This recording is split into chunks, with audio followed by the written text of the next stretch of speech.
Good morning. This is Bilang Pilipino 2025. We're monitoring the vote count and bringing you the latest results as they come in. I'm Chicky Burhel. Stay with us for the latest and accurate election updates right here on the newsstand. Let's check in on the situation at the headquarters of the PPCRV. We go live with News 5 correspondent Dave Abuel. Dave, what is the latest update? Oh, Dave? Rinig mo ako? Denise, more than an hour ago since the last update, Parish Pastoral Council for Responsible Voting or PPCRV's unofficial parallel count still bears the data as of 12:01 a.m. May 13. This reflects 77.65% or 72,669 out of 93,629 precincts nationwide. Earlier, PPCRV released a statement with regards to the delay of the data expected from the Commission on Elections. In their statement, PPCRV expressed concern and asked COMELEC for an explanation, which Singson still awaits. By 10:20 p.m., PPCRV was able to download and process data from COMELEC and flashed its first ranking to the LED board. Two additional updates followed after that. Looking at PPCRV LED board now, Bongo still leads with 26,222,319, followed by Aquino Bam, 20,360,601, De La Rosa Bato, 20,091,898, Tulfo Erwin, 16,616,155, Pangilinan Kiko, 14,879,484, Marcoleta Rodante, 14,770,019, Ping Lacson, 14,647,531, Soto Tito, 14,399,152, Cayetano Pia, 14,137,684, Villar Camille, 13,232,657, Lito Lapid with 12,936,025, Amy Marcos, 12,897,749, Ben Tulfo with 11,727,873, Bong Revilla with 11,673,082, Binay Abi, 11,414,737. With regards to party list, Akbayan still leads with 2,699,086, followed by Duterte Youth, Tingog, 4Ps, AXIS, Ako Bicol, Uswag Ilonggo, Solid North Party, Trabajo, Sibak, PPP, Senior Citizens, Malasakit at Bayanihan, ML, 4K, United Senior Citizens, FPJ Panday Bayanihan, Co-op Natco, LPGMA, AGAP, CWS, Ako Bisaya, Pinoy Workers, Asenso Pinoy, Agima, TGP, Sagip, One Rider Party List, Kamanggagawa, Kamalayan. I just want to make sure, no, kasi kanina I mentioned... Reporters here at the PPCRV received information and has raised concern on the reported decreased number of votes in the media server bearing the data as of 2 a.m. With regards to that, we are still awaiting for PPCRV to comment on that concern. That's the latest here at the command center of PPCRV. Back to you. Thank you very much. Again, that was News 5 correspondent Dave Abuel. Now, the question is, how could this election affect the country's political landscape? Joining us again in our discussion is Professor Arjan Aguirre from Ateneo de Manila University. Good morning, Professor.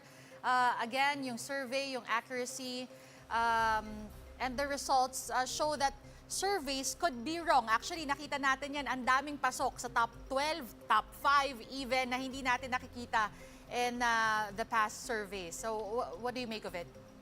Okay, so let me just say that the surveys are not really wrong, ano? So perhaps we should look at it as a probability, phenomenon. So if you know, look at, in fact, yung mga analysis din ng mga yung nga survey firms, lagi nila binabanggit dyan, probable winners. So walang certainty. So yun yung number one. I still trust our survey institutions, yung kanilang mga findings. At ang nangyari kasi dito, may mga surprises like yung placing. But again, majority of the names that they have revealed in their surveys, mukhang nandoon naman.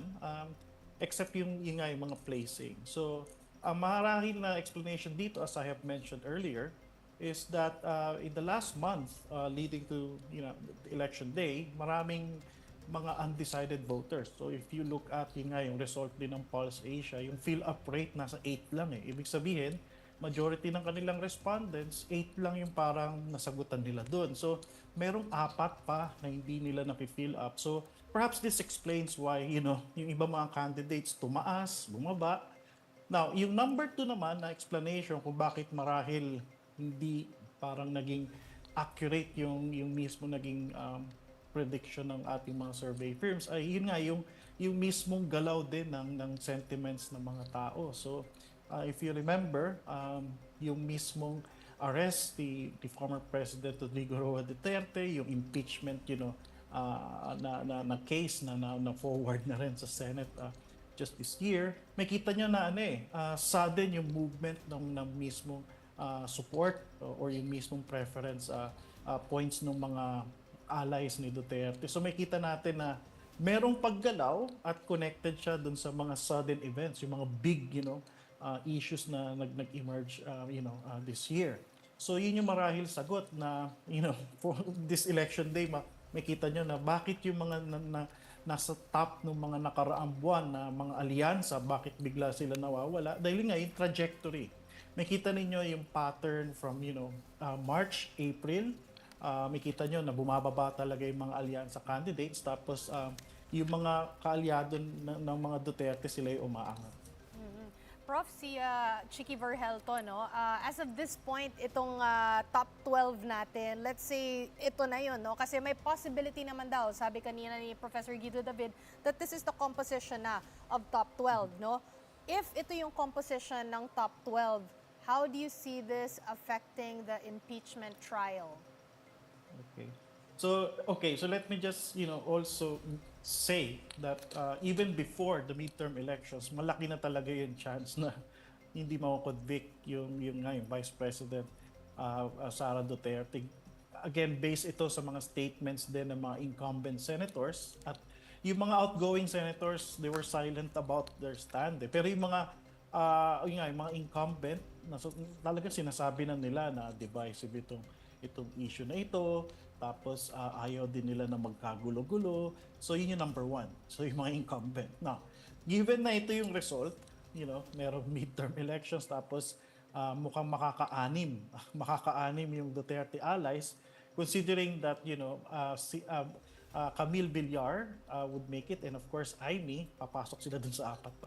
So talagang kuha nila yung numbers na, yung magic number kasi dun is, makakuha ka lang ng 9 senators So hindi ka na mako-convict. So kuha na nila yun, makukuha na nila VP Sara yun. So yun yung aking parang initial na pagtingin dito na after midterm elections, mukhang tumaas pa yung probability nga na hindi mako-convict si Vice President Sara Duterte. Again, this is just my my initial analysis. Anything can happen kasi maaring ang administration din, maaring ligawan din yung mga popular or significant figures sa Senate, like yung current Senate President natin na si Chis Escudero, former Senate President Zubiri, and of course incoming yung returning na senator na si Tito Sen. Ito yung mga influential figures sa Senate na pag inalok sa kanila yung vice presidential position, kasi yun yung parang nakikita kong pwede mangyari na kung mako-convict si Sara, ibibigay sa kanila yung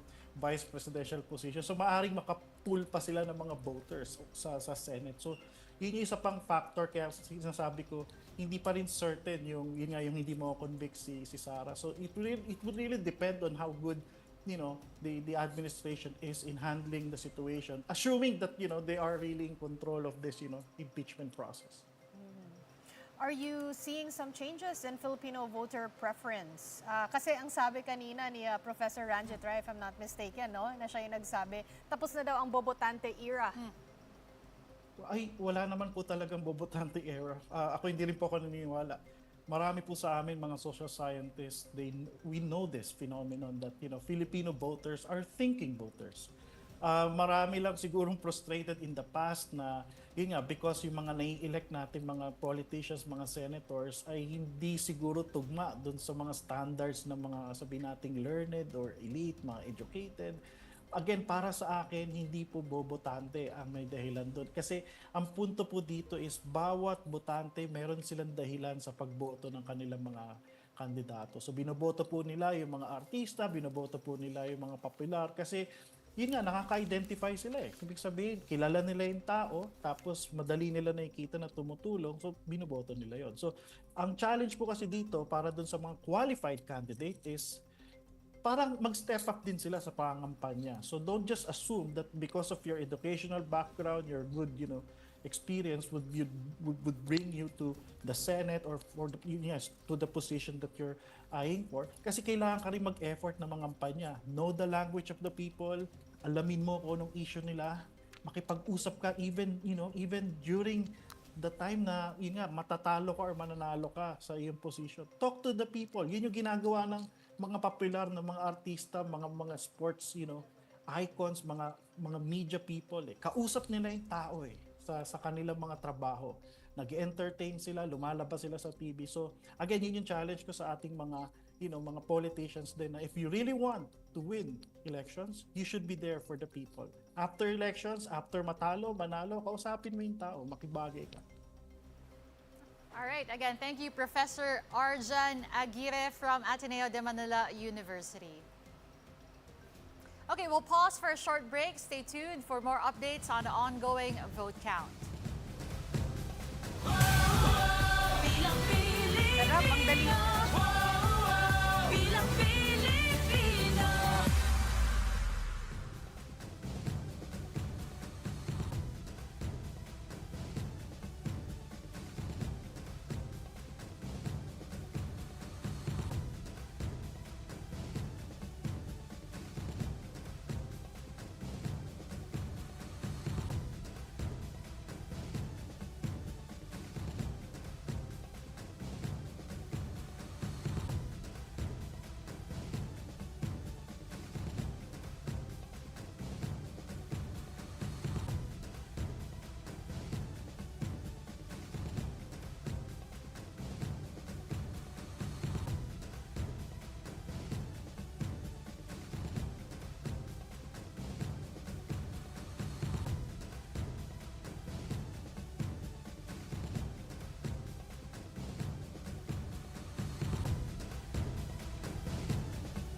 Welcome back. You're still watching Bilang Pilipino 2025 One News' 31-hour non-stop coverage of the midterm elections.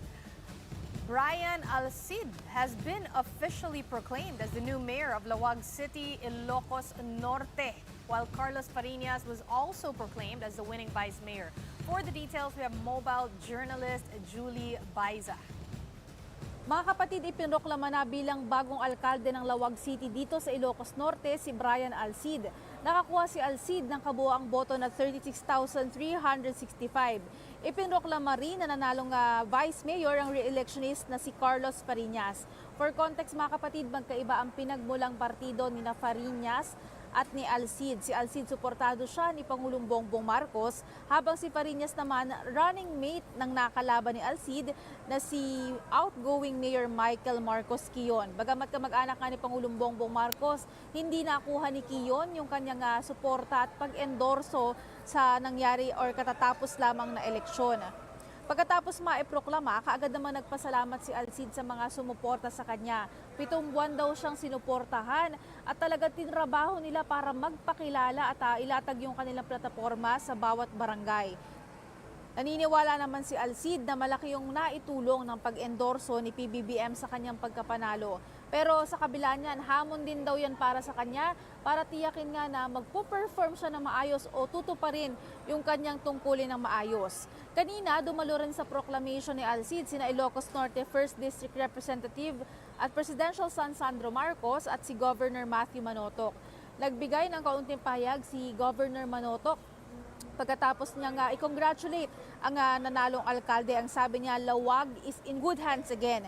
Matutupad na raw yung mga nabinbing plano sa lugar at ang sabi pa niya, the sun will shine again in Lawag. Yan po muna ang huling update. Mobile Journal Julie Baiza po. Hatid ang mukha ng balita. Now, while waiting for the official results of Bilang Pilipino 2025, let's crunch the numbers and data from the vote-rich provinces in the country. Let's go back to our data presenter, Denise Valdez-Sancho. Denise, what do you have for us? Yes, Denise, let's take a look at our heat map right here, looking at our vote-rich provinces. Siyempre, palaging nangunguna dyan ang Cebu with a total voter count of 3,407,780. So let's always take note that as of 3:30 a.m., ito yung data na meron tayo. At makikita natin, nangunguna dito si Bongo with 1,430,000 votes at pinapangalawahan siya ni Bato de la Rosa. But what's interesting here, if we look at the other vote-rich province, pumapangalawa, Cavite with a total of voter count of 2,447,000. Nangunguna na dito sila Bam Aquino and of course Bongo.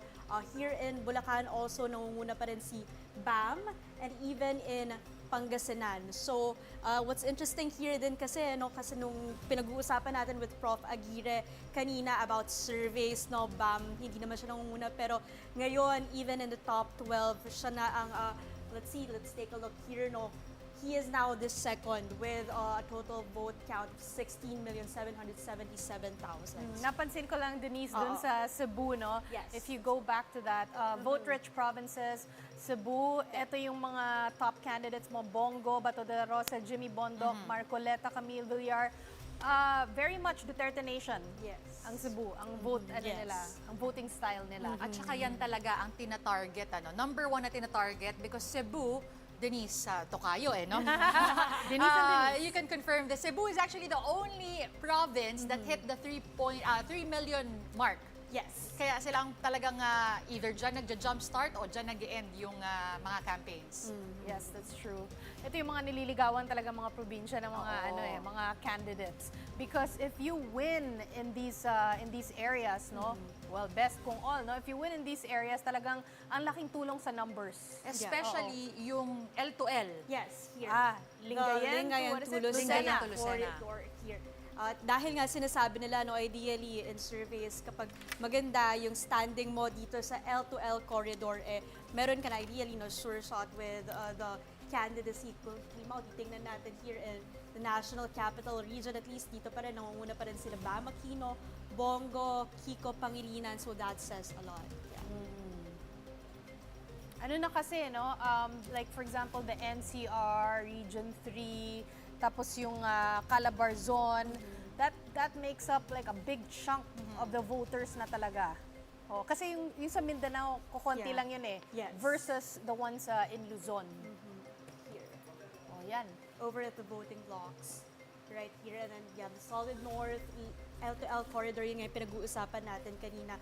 Talagang mostly kasi in the L2L corridor, dito nga sinasabi nilang when it comes to media, talagang kaya sinasabi na it affects really the positioning of the candidates. This is basically just showing us yung breakdown, tama ba? That's Yes. it, no? It's not variable. Yes. Yeah, okay. It's just showing us everybody the breakdown of Solid North, the L2L corridor. 40%. 40% of the total votes will come from L2L corridor. So yun. Okay. Okay, let's head over to Manila where Isko Moreno is holding a press con. Nina Umpauco now live on the line. Hi, Nina. Nina? Hello. Ayun. Good morning. Good morning, Hello. Nina. Good morning, Chiki at Denise. This is Nina from Manila City Hall, malaki ang lamang at namumuno si dating Manila Mayor Isko Moreno sa mga katunggali dito sa pagka-alkalde ng lungsod. Batay sa percentage votes na natanggap ng canvassing center sa Maynila, as of 12 a.m., 96.03% ang natanggap na pumasok dito sa canvassing center ng lungsod ng Maynila. Pero walang duda, namumuna sa pagka-alkalde sa dating Manila City Mayor Isko Moreno, habang si Chi Atienza naman ang namumuna sa pagka-vice-alkalde. Hanggang sa mga oras na ito ay nakapanayam natin ang dating Mayor Isko Moreno at Chi Atienza. Gayun din na kaninang alas 3 ng umaga, dumating si Mayor dito para makipagpanayam sa media at antayin ang proklamasyon dito sa mga lungsod ng Maynila. Yes, may nakausap ka na ba? Nagpapatuloy pa rin ang bilangan ng datos dito sa canvassing center sa Maynila. At yan muna ang update dito sa lungsod ng Maynila. Ako si Okay. Nina Ongpao ko, Bilang Pilipino, bayan mo Okay. ang ipanalo. Nina, may nakausap ka na ba from the camp of, for example, Hani Lacuna or yung ibang mga candidates, no, that ran against Isko Moreno? Sa ngayon, inaantabayanan pa natin ang iba pang kandidato na ang kanilang pahayag ukol dito sa mga proklasyon na nagaganap dito sa Kamaynilaan. Denise at Chiki. Thank you, Nina Ongpauco. And that wraps up this hour's top stories. I'm Chiki Verhel. We'll be back again with more of those stories. I'm Denise Tan, and this is Bilang Pilipino 2025, One News's 31-hour non-stop coverage of the midterm elections.